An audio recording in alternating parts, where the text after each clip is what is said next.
Hi everybody, it's Sally from Sally Stampers. Thank you for joining me today. Today I'm bringing you another little butterfly project. I have become a little bit obsessed with them. I don't know if I would even say that it's my favourite new suite from the Spring Summer catalogue, but I've certainly started using it quite a bit. Maybe it's because it's a simple one to use, but as I say, I do think it's just lovely.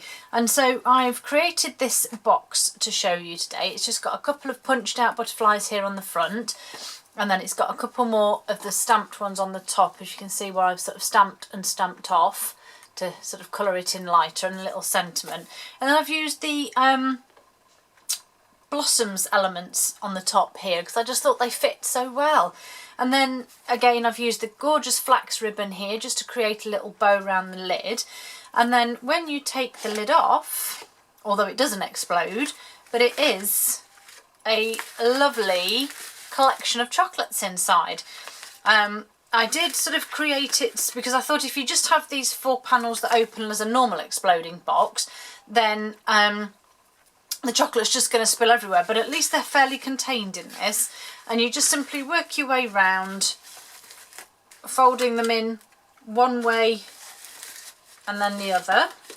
So that one goes that way, and then it is easier to do once you've, if you do it first and then fill it with chocolates, obviously, because then you don't have to fiddle about moving chocolates out of the way. But I think that's done it. Just give them a shake around, get them right. There we go. No, come on, out of the way. There we go. And then obviously you can just, with your many fingers and thumbs and hands, just pop your lid back on.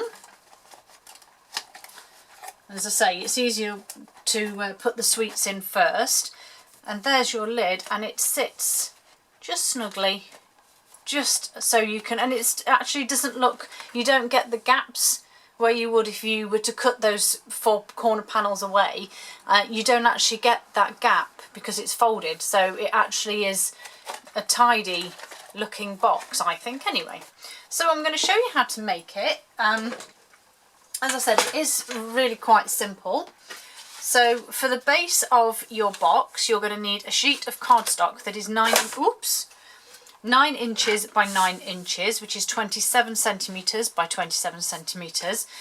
And we're simply going to score at 3 inches and 6 inches. Rotate, doesn't matter which way because it's plain cardstock, and score again at 3 and 6, which would be 9 and 18 centimetres. So you've got a 3 by 3 grid.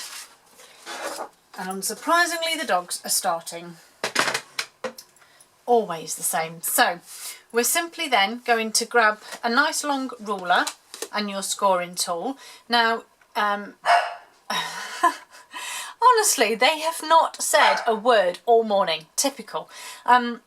There's obviously 2 ends to this, the thin or the thick. You can use whichever you like. Daisy is the white one, as you may recall from my videos. And we're simply going to score these 4 corner pieces from the centre out to the outside. Okay, so start there and score to the edge. Give it a good score. Daisy! Honestly, I suspect that Bailey has stolen her chew because, yes, I am a little bit naughty and I do bribe them by giving them a treat that I think usually should last quite some time. I suspect that Daisy's always takes longer to eat hers, and Bailey's stolen it, I suspect, so she's now telling her off. Honestly. So, we now have this pattern here where, as you can see, the 4 corners go out from the centre. Daisy! Come on! Oh, now they've seen somebody outside, so they're barking at the door. Oh my goodness! Well, for those of you who love to hear my dogs barking, there you go. Doesn't take much, does it? Oh, crumbs. So, I've just folded the 3 and 6 inch or 9 and 18 centimetre score lines. And then obviously we still have these ones, so bear with me just 1 second. Girls, hey, enough. Yes, as I thought, they're back on my daughter's bed looking out of the window and telling every cat and dog that goes past off. Right, sorry about that. So we've made our box as we would normally, and all we need to do now is fold our corners in. So what you want to do is get your first corner that you're going to work with. So I'll work with the top right one here, and we're going to fold this score line inwards. So as you can see then, it's folded where it needs to go, but to give it some a nice sharp clean, we're going to get a nice sharp fold.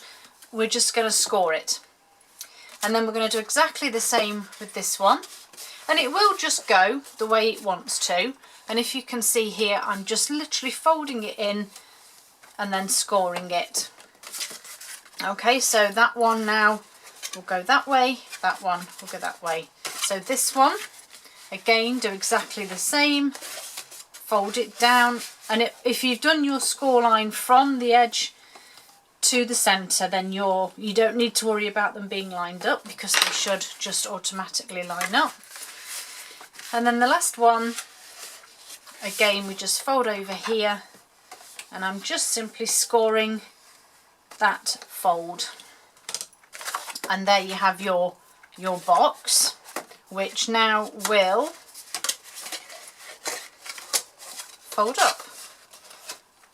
Okay, so we just need to decorate it now. So I've got the beautiful Gingham Gala DSP. This one is the Grapefruit Grove, and I did put paper inside the Daffodil Delight one. I've gone for the large checks on the inside, although I have just realised that I forgot to get my sweets, but never mind. So I just put my DSP on the 4 full pieces, not on the ones that fold. And as I say, I've gone for the large check pattern for the inside. I do love this DSP, and because there are only 5 colours, you get so much more of each colour. So it's just beautiful. Okay, so then I'm also going to pop it over, and I want to add my DSP to this side as well. So again, I've gone with the smaller DSP here. I'll just put that one to one side because I need that for my lid. And the DSP for the panels on the inside and the outside are 2 3/4 inches by 2 3/4 inches, which would be 8 centimetres. And as you can see, I've gone for the smaller gingham on the outside.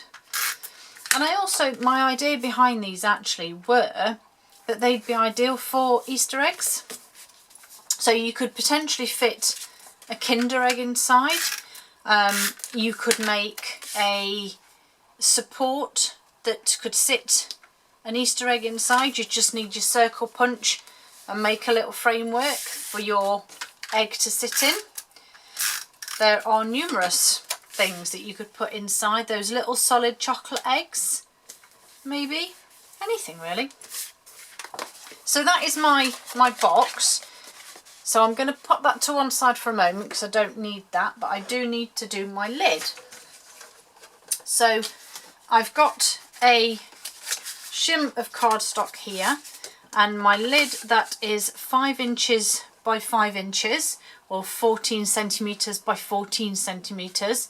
Add my shim, and I'm simply going to score, oh heavens above, 1 inch on all 4 sides, which is 2.5 centimetres. Bailey! I suspect there's a dog walking past. Honestly. There we go. So, I've scored my lid, and then my scoring tool seems to be a bit dirty. Don't know why. So as with all our lids, we're just going to fold and burnish those score lines, and then again just cut the corners. Luckily I can cut that, or most of that dirty mark away. So just cutting the wedges out of my tabs on the four corners.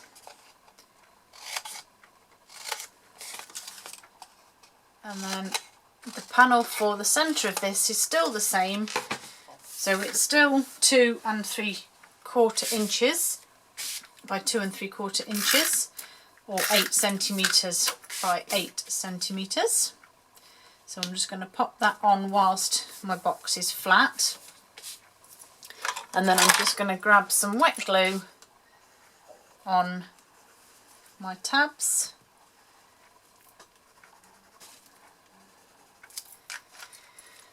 And then use my, oops, yes, I still have random clips. No, I didn't get any special ones for Christmas. And to be fair, you don't need to worry too much about, you know, how I would normally pop it on the box and glue them up, but you actually don't need to with this one. Because obviously the sides are a little more forgiving on the other box.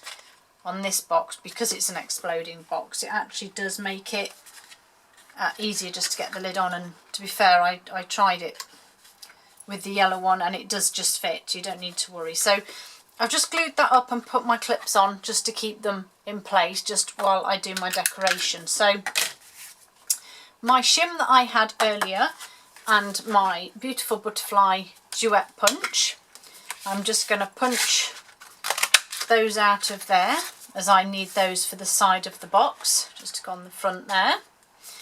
And then I've already done one because obviously I needed two, and I figured it would take me a little while to do the two. So I'm going to stamp my second set of butterflies with you using that beautiful butterfly gala.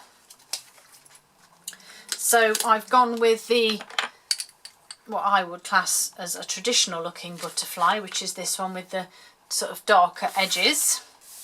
And then I've got my, that's for my sentiment, got my grapefruit grove here.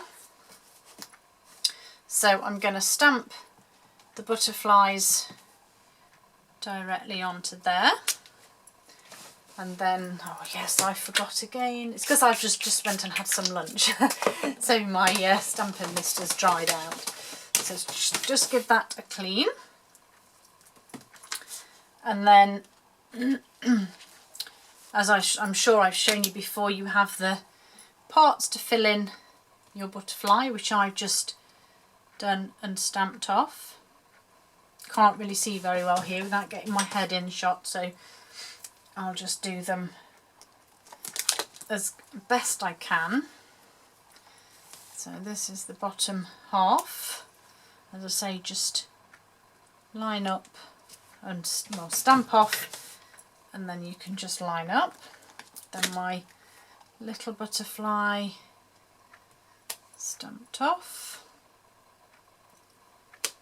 And then the last bit is the body. I used my little blocks for this, my A block. So I've got the larger body for the larger butterfly, and again I'm just stamping it with the whole colour, not stamping off. And then the smaller body for the smaller butterfly, and this is why I didn't do all of this twice, because it would have taken me forever. So that's that part done. Let's just put that away. And then obviously you can just, because of the way the stamps are, you just line your butterflies up and stamp, punch them out. There we have those. And then I just used a glue dot. Oh, come on. Oh my goodness. So I just used a glue dot on the back of the smaller butterfly to place him or her onto the centre of the larger one. And then I just sort of used my nails just to push him up slightly. And likewise with this one. Just pop him on and then use my nails to just pop him up slightly.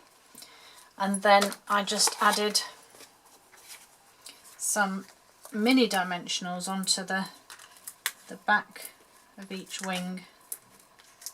I use the mini ones just because they are a little bit more forgiving. The larger ones, you have to just make sure that you've got them so they're not, whoops, overlapping the edges. And so something like this, where I just want to throw them on, as it were, is quicker. So that's those bits done. I'm also going to stamp my sentiment on here. And I'm actually going to use Grapefruit Grove, but I think I'm going to stamp it off. And I've just gone back with the Hello Beautiful, because I think that's quite a nice sentiment. And I'm just going to stamp it off. Probably it isn't going to be that bright, but I don't know, I'm quite happy with that. So that's that bit done. So all we need to do now is to put the flax ribbon on my lid. So the beautiful Whisper White flax ribbon. So I simply measured around it this way. Where are my scissors? There they are. And then used my lovely tear and tape and just literally put it across the centre of my ribbon all the way to the end.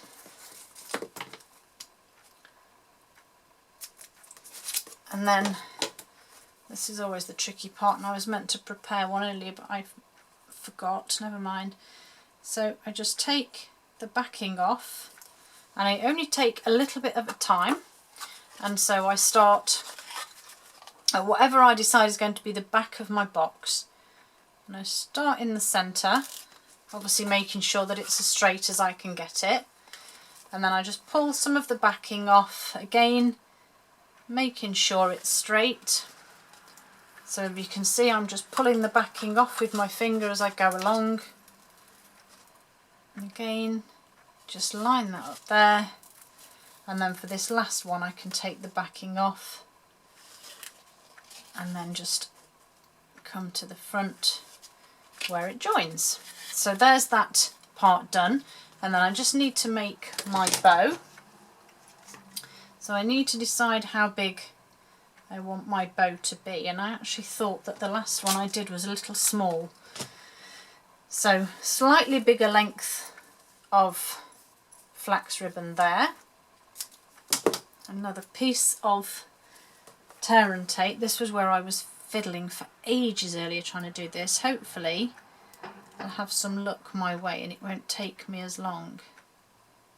No, there we go. Do have some luck on my side. And then you just make sure the top and bottom's lined up to create a circle. And then once you've got that in place, you just need enough of the flax ribbon to wrap around the centre. And again, you'll need a piece of tear and tape, which I'm just going to put across there. Oh crumbs, this is working well for me. I'm not going to complain. And then simply pop, make sure that the join's at the centre back so that it hides the majority of it when you wrap this around. So that's that part wrapped.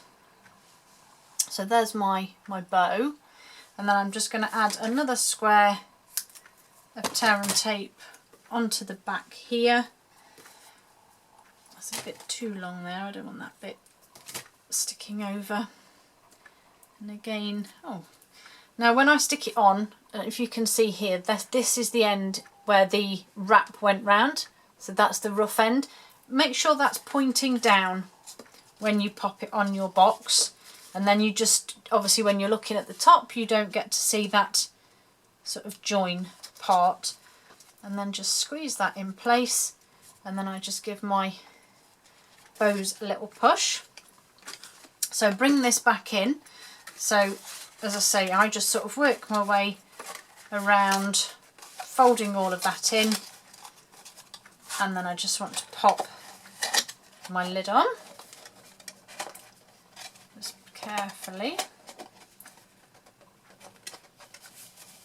You might have to play with it a little bit. It's only because obviously the sides don't stay in shape, so you kind of have to, and if the back of your box is too low down when you're trying to put it on, then again it won't fit, so you kind of have to fiddle. But there we go, beautiful box, no bowed sides. Let's decorate the top then. So I have my blossom elements, so I want a light, a dark and a yellow, and a light and a dark and a yellow. And these are just little jars from IKEA that I have all my elements in. And then a glue dot on the back of each one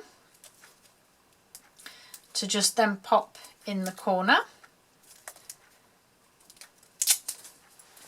So I'm going to do exactly as I did on that previous one. So light and yellow, pop them on, and then dark and light on that corner. And then I nearly forgot my dimensionals on the back of my sentiment. And again, as you can see, I'm just using the little ones. And this sentiment piece of cardstock is 1 inch by 1 3/4, I believe, yes. Which I've just popped on the centre. And then the card stamped butterflies, again just bending those leaves ever so slightly and popping one there. And again, just bending those leaves slightly. And then another glue dot on the smaller. And then we just pop our stamped butterflies on the top. And like I said, this box is perfect for Easter, or for a birthday, or a just because gift, or anything really. And the good thing with gingham is that it has blue, so you can make them for boys too. There we go, so that's that butterfly on. And then the last one, to take the backing off these dimensionals, and then just pop that one on there, and then obviously just push these little butterflies leaves up just to decorate. And there we have it, 2 beautifully decorated boxes that explode that are full of chocolates. I hope you like it. I hope it's given you an idea to use some of our annual products along with some of our more recent beautiful ones. I think I prefer the bigger bow. Thank you for joining me, and I hope to see you all again soon. Bye.